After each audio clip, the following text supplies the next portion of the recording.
ನಮಸ್ತೆ ಸ್ನೇಹಿತರೆ, welcome back to my YouTube channel. ಈ ತಿಂಗಳ ಸಂಕಷ್ಟಿ ಯಾವ ದಿನ ಬಂದಿದೆ, ಅದಕ್ಕೆ ಬಾಲಚಂದ್ರ ಸಂಕಷ್ಟಹರ ಚತುರ್ಥಿ ಅಂತ ಹೇಳಲಾಗುತ್ತೆ. ಚಂದ್ರೋದಯ ಯಾವ ಸಮಯಕ್ಕೆ ಬಂದಿದೆ ಎಲ್ಲ ನೋಡ್ತಾ ಹೋಗೋಣ. ವಿಡಿಯೋ ಎಲ್ಲೂ ಸ್ಕಿಪ್ ಮಾಡಬೇಡಿ, ಕೊನೆ ತನಕ ವಿಡಿಯೋ ನೋಡಿ, ನಿಮಗೆ ಎಲ್ಲ ಮಾಹಿತಿ ತಿಳಿಯುತ್ತೆ. ಮೊದಲನೇದಾಗಿ ಯಾವ ದಿನ ಬಂದಿದೆ ಅಂತ ನೋಡೋದಾದರೆ, ಶುಕ್ರವಾರ 6ನೇ ತಾರೀಕು ಅಂದರೆ ಮಾರ್ಚ್ ಶುಕ್ರವಾರ 6ನೇ ತಾರೀಕು ಪಾಲ್ಗುಣ ಮಾಸದ ಶುಕ್ಲ ಪಕ್ಷ ಚತುರ್ಥಿ. ಈ ಚತುರ್ಥಿನ ಬಾಲಚಂದ್ರ ಚತುರ್ಥಿ, ಸಂಕಷ್ಟ ಚತುರ್ಥಿ ಅಂತ ಹೇಳಲಾಗುತ್ತೆ. ಅದು ಸಂಜೆ ಪ್ರಾರಂಭವಾಗೋದು 5:54 ನಮಗೆ ಸಂಕಷ್ಟ ಚತುರ್ಥಿ ಪ್ರಾರಂಭ ಆಗುತ್ತೆ. ಅದು ಮುಕ್ತಾಯವಾಗೋದು ಯಾವತ್ತು ಅಂದರೆ ಶನಿವಾರ 7ನೇ ತಾರೀಕು 7:18 ಮುಕ್ತಾಯವಾಗುತ್ತೆ. ನಮಗೆ ಸಂಕಷ್ಟಿ ನೋಡಬೇಕಾಗಿರೋದು ಚಂದ್ರೋದಯ ಸಮಯದಲ್ಲಿ ನೋಡಬೇಕಾಗುತ್ತೆ. ಆದ ಕಾರಣ ನಾವು ಶುಕ್ರವಾರನೇ ಸಂಕಷ್ಟಿನ ಪರಿಗಣನೆ ತಗೋಬೇಕಾಗುತ್ತೆ. ಎಲ್ಲರೂ ಸಂಕಷ್ಟಿನ ಶುಕ್ರವಾರನೇ ಮಾಡಬೇಕಾಗುತ್ತೆ. ಈಗ ಸಂಕಷ್ಟನ ಯಾವ ಥರ ಮಾಡೋದು ಅಂತ ನೋಡೋಣ ಬನ್ನಿ. ಬೆಳಗ್ಗೆನೇ ಎದ್ದು ಎಲ್ಲ ಮನೇನ ಸ್ವಚ್ಛಗೊಳಿಸ್ಕೊಂಡು, ದೇವ್ರ ಮನೇನ ಸ್ವಚ್ಛಗೊಳಿಸ್ಕೊಂಡು, ಒಂದು ಗಣೇಶನ ಫೋಟೋ ಆಗಲಿ, ಗಣೇಶನ ಮೂರ್ತಿ ಚಿಕ್ಕ ವಿಗ್ರಹ ಇದ್ದರೆ ತಗೊಳ್ಳಿ. ಒಂದು ತಟ್ಟೆಯಲ್ಲಿ ಅಕ್ಕಿ ಹಾಕ್ಕೊಳ್ಳಿ. ಅಕ್ಕಿ ಹಾಕ್ಕೊಂಬಿಟ್ಟು ಅದರಲ್ಲಿ ಗಣೇಶನ ಮೂರ್ತಿ ಇಟ್ಟು, ಇಲ್ಲ ಗಣೇಶನ ಫೋಟೋ ಇತ್ತಂದರೆ ಮಾಮೂಲಿಗೆ ಪೀಠ ಮಾಡಿಬಿಟ್ಟು ಫೋಟೋ ಇಟ್ಬಿಟ್ಟು ಅದಕ್ಕೆ ಗೆಜ್ಜೆ ವಸ್ತ್ರ, ಅಂಗವಸ್ತ್ರ ಹಾಕಿ, ಆಮೇಲೆ ಎಕ್ಕೆ ಹೂವು ಎಲ್ಲಾದರೂ ಸಿಕ್ಕರೆ ಎಕ್ಕೆ ಹೂವನ್ನ, ಗಣೇಶನಿಗೆ ಪ್ರಿಯವಾದದ್ದು ಎಕ್ಕೆ ಹೂವನ್ನ ಪೋಣಿಸ್ಬಿಟ್ಟು 11 ಇಲ್ಲ 21 ಹಾಕಿ, ಇಲ್ಲ 2-3 ಸಿಕ್ಕರೂ ಎಕ್ಕೆ ಹೂವು ಇಡ್ಬೋದು. ಆಮೇಲೆ ಗಣೇಶನಿಗೆ ಅತ್ಯಂತ ಪ್ರಿಯವಾದದ್ದು ಗರಿಕೆ ಮಾತ್ರ ಯಾವುದೇ ಕಾರಣಕ್ಕೂ ತಪ್ಪಿಸೋ ಹಾಗಿಲ್ಲ. 11 ಆಗಲಿ 21 ಆಗಲಿ ಆ ಥರ ಗರಿಕೆನ ಒಂದು ಗಂಟು ಥರ ಮಾಡಿಬಿಟ್ಟು ಗಣೇಶನ ಮುಂದೆ ಇಡಿ. ಆಮೇಲೆ ಕಡಲೆಕಾಳು ಹಾರ ಹಾಕ್ಬೋದು. ರಾತ್ರಿನೇ ನೆನೆಯಿಟ್ಟಂಥ ಕಡಲೆಕಾಳನ್ನು ಅದನ್ನು ಹಾರ ಮಾಡಿ ಚಿಕ್ಕದಾಗಿ 11 ಕಡಲೆಕಾಳು ತೊಗೊಂಬಿಟ್ಟು ನೆನೆಸಿರ್ತೀರಲ್ವ, ಮೆತ್ತಗೆ ಇರುತ್ತೆ, ಸೌಜಿದಲ್ಲಿ ಪೋಣಿಸ್ಕೊಂಡ್ಬಿಟ್ಟು ಹಾರ ಹಾಕಿ, ಆಮೇಲೆ ಗೆಜ್ಜೆ ವಸ್ತ್ರ, ಅಂಗದಾರ ಹಾಕ್ಬಿಟ್ಟು ಒಂದು ಕೈಯಲ್ಲಿ ಅಂಗೈಯಲ್ಲಿ ಸ್ವಲ್ಪ ಅಕ್ಷತೆ ಕಾಳು ತಗೊಂಡು ನೀವು ಸಂಕಲ್ಪ ಮಾಡ್ಕೋಬೇಕು. ಏನಂತ ಸಂಕಲ್ಪ ಮಾಡ್ಕೋಬೇಕು? ನಿಮ್ಗೆ ಏನು ತೊಂದರೆ ಇದೆ? ಗಣೇಶನಲ್ಲಿ ಎಲ್ಲ ವಿಘ್ನಗಳನ್ನು ದೂರ ಮಾಡೋಂಥ ಶಕ್ತಿ ಗಣೇಶನಿಗೆ ಇರೋದು. ನೀವು ಮದುವೆ ಆಗಬೇಕಾ, ಸಂತಾನ ಬೇಕಾ, ಮಕ್ಕಳು ಬೇಕಾ, ಆಮೇಲೆ ಗಂಡ ಹೆಂಡತಿ ಜಗಳ ಆಗಲಿ, ಆರೋಗ್ಯ, ಕೋರ್ಟು ಕಚೇರಿ ಕೆಲಸ ಆಗಲಿ, ವಿದ್ಯಾಭ್ಯಾಸ, ಏನೇ ಸಂಕಷ್ಟ, ನಿಮ್ದು ಏನು ಕೋರಿಕೆ ಇದೆ ಗಣೇಶನ ಮುಂದೆ ಹೇಳ್ಕೋಬೇಕು. ನೀವು ಒಂದು ಕೈಯಲ್ಲಿ ಅಂಗೈಲಿ ಅಕ್ಷತೆ ಕಾಳು ಇಟ್ಕೊಂಡು ಅದನ್ನು ಎಡಗೈಯಲ್ಲಿ ಇಟ್ಕೊಂಡು ಬಲಗೈಯಲ್ಲಿ ಅದನ್ನು ಮುಚ್ಚಿ, ನೀವು ಸಂಕಷ್ಟ ಏನಿದೆ ನಿಮ್ಮದು ಕೋರಿಕೆ ಅದನ್ನು ಗಣೇಶನ ಮುಂದೆ ಹೇಳಬೇಕಾಗುತ್ತೆ. ಅದು ಹೇಳಿಬಿಟ್ಟು ಸಂಕಲ್ಪ ಮಾಡಬೇಕು. ಗಣೇಶ, ನನಗೆ ಈ ಥರ ಇವತ್ತು ಸಂಕಲ್ಪ ಮಾಡಿಕೊಂಡು ನಿನ್ನ ಪೂಜೆ ಮಾಡ್ತಿದ್ದೀನಿ, ಇದನ್ನು ನಾನು ಆದಷ್ಟು ಬೇಗ ನೆರವೇರಿಸು. ಈ ದಾರಿಯಲ್ಲಿ ಇರುವಂಥ ವಿಘ್ನಗಳನ್ನು ಎಲ್ಲ ಕಳೆದ್ಬಿಟ್ಟು ನಿರ್ವಿಘ್ನವಾಗಿ ನಮ್ಗೆ ಈ ದಾರಿನ ತೋರಿಸು.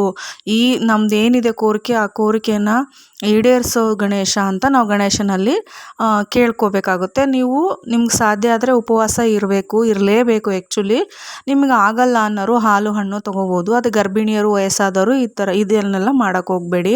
ಸ್ವಲ್ಪ ಹಣ್ಣೆಲ್ಲ ತೊಗೊಳ್ಳಿ. ಆಮೇಲೆ ಗಣೇಶನಿಗೆ ಏನು ನೈವೇದ್ಯಕ್ಕೆ ಬರೋದಾದರೆ ಹಾಲಿಡ್ಬೋದು, ಮೋದಕ ಮಾಡ್ಬೋದು. 11, 5, 9, 21 ಮೋದಕ ಮಾಡ್ಬೋದು. ಸಿಹಿ ಕಡುಬು ತುಂಬ ಇಷ್ಟ ಗಣೇಶನಿಗೆ, ಸಿಹಿ ಕಡುಬು ಮಾಡ್ಬೋದು. ಕಡಲೆಕಾಳು ಹೆಂಗೂ ನೈಟ್ ನೆನೆಸಿರ್ತೀರಲ್ವ, ಅದೇ ಕಡಲೆಕಾಯಿ ಉಸ್ಲಿ ಮಾಡ್ಬೋದು. ಬಾಳೆಹಣ್ಣಿನ ರಸಾಯನ ತುಂಬ ಗಣೇಶನಿಗೆ ಇಷ್ಟ. ಇದೆಲ್ಲ ನೈವೇದ್ಯಕ್ಕೆ ಇಟ್ಬಿಟ್ಟು ನೀವು ಗಣೇಶನಲ್ಲಿ ಸಂಕಷ್ಟನೆಲ್ಲ ಕಳಿ ಗಣೇಶ ಅಂತ ನೀವು ಗಣೇಶನಿಗೆ ಮುಂದೆ ಕೂತ್ಕೊಂಡು ಸಂಕಲ್ಪ ಮಾಡಬೇಕಾಗುತ್ತೆ. ನೀವು ಇಷ್ಟು ತಿಂಗಳು ಮಾಡ್ತೀನಿ ಅಂತನಾದರೂ ನೀವು ಕೋರಿಕೆ ಮಾಡ್ಕೋಬೋದು. 3 ಸಂಕಷ್ಟ ಅಂದರೆ 3 ತಿಂಗಳಾಗುತ್ತೆ. 5, 7, 9, 21 ಈ ಥರ ತಿಂಗಳು ಇಷ್ಟು ಸಂಕಷ್ಟ ಮಾಡ್ತೀನಿ ಅಂತ ನೀವು ಬೇಕಾದ್ರೆ ಗಣೇಶನಲ್ಲಿ ಕೋರಿಕೆಯನ್ನು ಇಡ್ಬೋದು. ಇಲ್ಲ ಈ ಕೋರಿಕೆಯಲ್ಲೇ 3 ಮಾಡೋಷ್ಟೊತ್ತಿಗೆ ನಂದು ಎಲ್ಲ ಸಮಸ್ಯೆಗಳನ್ನು ಕಳಿ ಗಣೇಶ ಅಂತನಾದ್ರೂ ನೀವು ಗಣೇಶನಲ್ಲಿ ಪ್ರಾರ್ಥನೆ ಮಾಡಬೇಕಾಗುತ್ತೆ. ಅದಾದಮೇಲೆ ನೀವು ಏನು ಮಾಡಬೇಕು? ಗಣೇಶನಿಗೆ ಹೇಳುವಂತಹ ಮಂತ್ರಗಳು, ಗಣೇಶನ ಮುಂದೆ ಕೂತ್ಕೊಂಡು ಕತೆ ಹೇಳ್ಬೋದು. ಈ ಬುಕ್ ಸ್ಟಾಲಲ್ಲೆಲ್ಲ ಸಿಗುತ್ತೆ ಗಣೇಶನಿಗೆ ಸಂಬಂಧಪಟ್ಟಂಥ ಅಷ್ಟೋತ್ತರ ಬುಕ್ಕುಗಳು, ಮಂತ್ರ ಇರುವಂಥ ಬುಕ್ಗಳು, ಕತೆ ಬುಕ್ಕು ಸಿಗುತ್ತೆ. ಗಣೇಶನಿಗೆ ಸಂಕಷ್ಟಿ ದಿನ ಹೇಳಬೇಕಾದಂತಹ ಗಣೇಶನ ಕತೆ ಬುಕ್ಕು ಸಿಗುತ್ತೆ. ಅದನ್ನು ತಂದುಬಿಟ್ಟು ಓದಿ, ಬುಕ್ ನೋಡ್ಕೊಂಡು ಓದ್ಬೋದು. ಆಮೇಲೆ ಅದು ಓದ್ತಾ ಓದ್ತಾ ನಿಮ್ಮ ಹತ್ರ ಜಾಸ್ತಿ ಗರಿಕೆ ಇತ್ತು ಅಂದರೆ ಗರಿಕೆಯಿಂದ ಅರ್ಚನೆ ಮಾಡ್ಬೋದು. ಓಂ ಗಂ ಗಣಪತಿಯಾಯ ನಮಃ.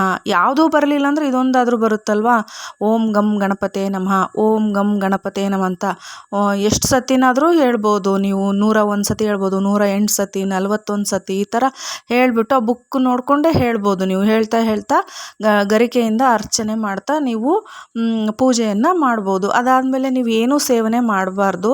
ನಿಮಗೆ ತುಂಬ ಸುಸ್ತಾಗ್ತದೆ ಅಂದರೆ ಹಾಲು, ಹಣ್ಣು ಇದು ತಗೋಬೋದು.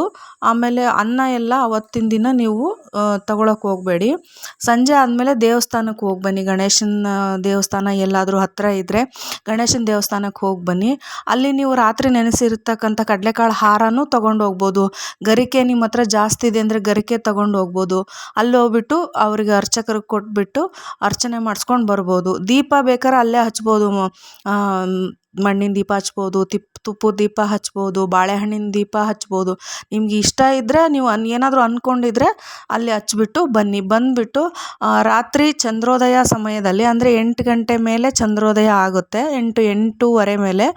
ಆಗ ನೀವು ಮಾಡಿ ಮೇಲೋ ಇಲ್ಲೋ ಟೆರೆಸ್ ಮೇಲೆ ಹೋಗ್ಬಿಟ್ಟು ಫಸ್ಟು ಚಂದ್ರನಿಗೆ ನೀವು ಚಂದ್ರನ ನೋಡಿದ ತಕ್ಷಣ ಕೈ ಮುಗಿಬೇಕಾಗತ್ತೆ. ಇದು ಸಂಕಷ್ಟಿ ದಿನ ಚಂದ್ರನ ನೋಡದೆ ಸಂಕಷ್ಟಿ ಪೂರ ಆಗಲ್ಲ, ಅದು ಕಂಪ್ಲೀಟ್ ಆಗಲ್ಲ. ಚಂದ್ರನ ನೋಡಲೇಬೇಕು ನೀವು. ಚಂದ್ರನ ನೋಡಿಬಿಟ್ಟು ಫಸ್ಟು ನೀವು ಒಂದು ಚಂಬಲ್ಲಿ ಒಂದು ಲೋಟದಲ್ಲಿ ನೀರು ಹಾಕ್ಕೊಂಬಿಟ್ಟು ಅರ್ಘ್ಯನ ಬಿಡಬೇಕಾಗುತ್ತೆ. ನೀವು ಏನು ಸಂಕಲ್ಪ ಮಾಡಿರ್ತೀರೋ ಆ ಸಂಕಲ್ಪನ ನೆನೆಸ್ಕೊಂಡು ಪೂರ್ತಿ ಆಗಲಿ ಅಂತ ಗಣೇಶನಿಗೆ ಹೇಳ್ಬಿಟ್ಟು ಅರ್ಘ್ಯವನ್ನು ಬಿಟ್ಟು ಆಮೇಲೆ ಕುಂಕುಮ ಅರಿಶಿಣ ಹಾಕ್ಬಿಟ್ಟು ಚಂದ್ರನಿಗೆ ಊದುಗಡ್ಡಿ ಬೆಳಗಿ ಕೈ ಮುಗಿದು ನಮ್ಮೆಲ್ಲ ಇಷ್ಟಾರ್ಥಗಳು ನೆರವೇರಿಸಪ್ಪ ಅಂತ ಕೈ ಮುಗಿದು ಕೆಳಗಡೆ ಬಂದು ಮತ್ತೆ ಗಣೇಶನಿಗೆ ಇನ್ನೊಂದು ಸತಿ ಮಂಗಳಾರತಿಯನ್ನು ಮಾಡಿಬಿಟ್ಟು ಊದುಗಡ್ಡಿ ಬೆಳಗ್ಬಿಟ್ಟು ಮಂಗಳಾರತಿಯನ್ನು ಮಾಡಿ ಅಲ್ಲಿಗೆ ಪೂಜೆ ಸಂಪೂರ್ಣ ಆಗುತ್ತೆ. ಆವಾಗ ನೀವು ಗಣೇಶನ ಮುಂದೆ ಇಟ್ಟಿರ್ತಕ್ಕಂಥ ಪ್ರಸಾದಗಳು, ಅನ್ನ ಇಟ್ಟಿರ್ತೀರ, ಕಡುಬು ಇಟ್ಟಿರ್ತೀರ, ಮೋದಕ ಇಟ್ಟಿರ್ತೀರ, ಬಾಳೆಹಣ್ಣು ಇಟ್ಟಿರ್ತೀರ, ಅದನ್ನೆಲ್ಲ ನೀವು ಸೇವನೆ ಮಾಡ್ಬೋದು. ಆದಷ್ಟು ನೀವು ಅನ್ನ ತಿನ್ನಕ್ಕೆ ಹೋಗ್ಬೇಡಿ. ಏನಾದರೂ ಅವಲಕ್ಕಿ, ಉಪ್ಪಿಟ್ಟು ಆ ಥರದ್ದು ನೈಟ್ ಲಘು ಆಹಾರ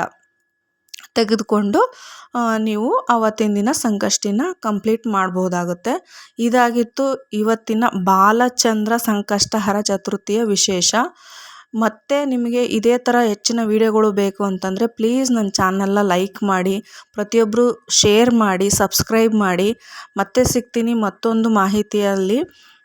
ಎಲ್ಲರಿಗೂ ಧನ್ಯವಾದಗಳು. ಗಣೇಶ ಎಲ್ಲರಿಗೂ ಒಳ್ಳೆಯದು ಮಾಡಲಿ. ನಿಮ್ಮ ಜೀವನದಲ್ಲಿ ಇರತಕ್ಕಂಥ ಸಂಕಷ್ಟಗಳನ್ನೆಲ್ಲ ಕಳೆದು ಎಲ್ಲರಿಗೂ ವಿಘ್ನ ವಿನಾಹಾರಕ ಆಗಿ ಗಣೇಶ ನಿಮ್ಮ ಜೀವನದಲ್ಲಿ ಒಳ್ಳೆಯ ಮಾರ್ಗ ತೋರಿಸಲಿ ಅಂತ ನಾನು ಗಣೇಶನಲ್ಲಿ ಪ್ರಾರ್ಥನೆ ಮಾಡ್ಕೋತೀನಿ. ಓಂ ಗಂ ಗಣಪತಿಯೇ ನಮಃ. ಧನ್ಯವಾದಗಳು.